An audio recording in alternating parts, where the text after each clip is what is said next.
warahmatullahi wabarakatuh.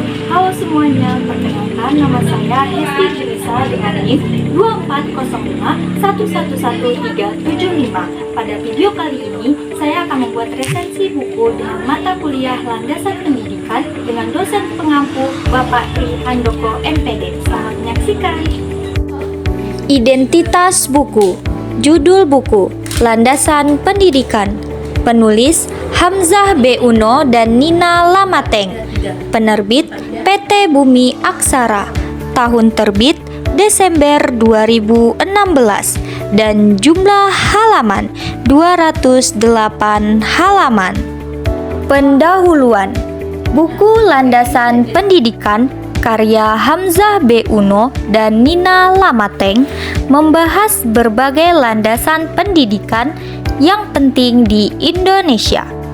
Buku ini bertujuan untuk memberikan pemahaman yang mendalam tentang tujuan pendidikan dan cara-cara belajar yang sesuai dengan karakter masyarakat Indonesia. Dengan pendekatan ini, diharapkan hakikat pendidikan dapat terjaga dan tidak menyimpang dari tujuan nasional.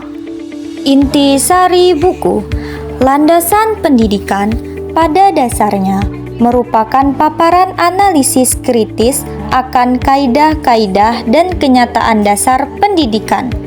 Kaidah-kaidah dan kenyataan dasar merupakan dasar bagi upaya penemuan kebijakan dan praktik pendidikan yang tepat, guna, dan bernilai secara lebih sederhana. Kaidah-kaidah tersebut merupakan dasar bagi pengembangan upaya kependidikan dalam makna luas.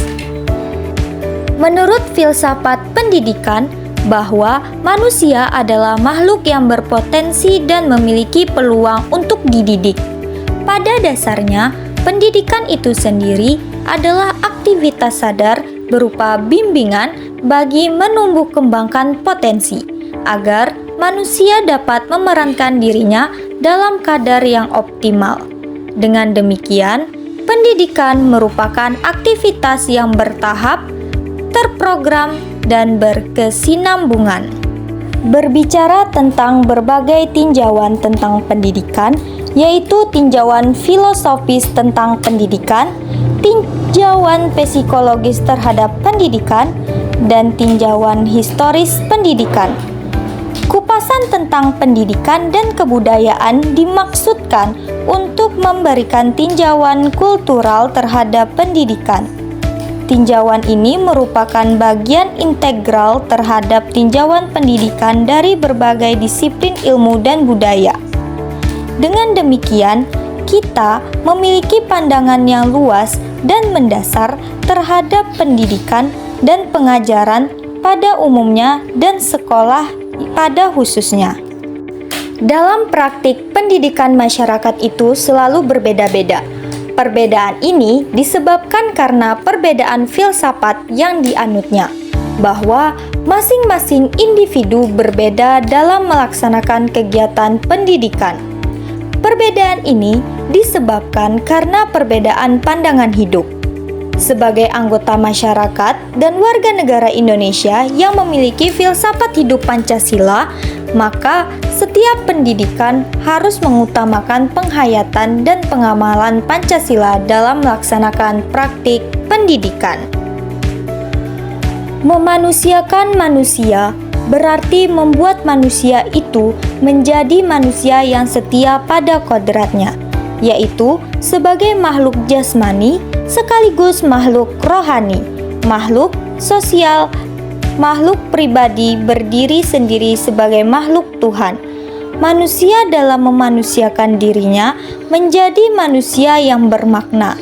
Berarti dalam hidup manusia selalu diliputi budaya-budaya yang dianut bangsanya.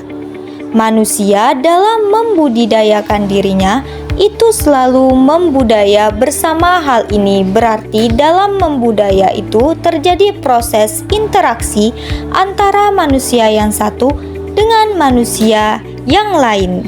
Kelebihan buku: 1.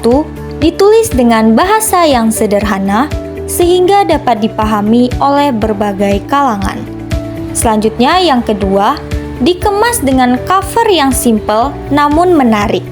Dan yang ketiga, pemaparan materi yang mudah dipahami dengan kata-kata sehingga materi mudah dimengerti. Kelemahan buku.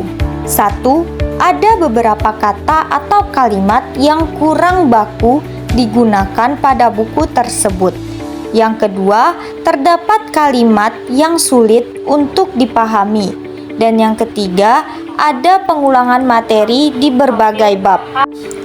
Kesimpulan, pada buku landasan ini penting untuk memastikan pendidikan tidak menyimpang dari tujuan nasional.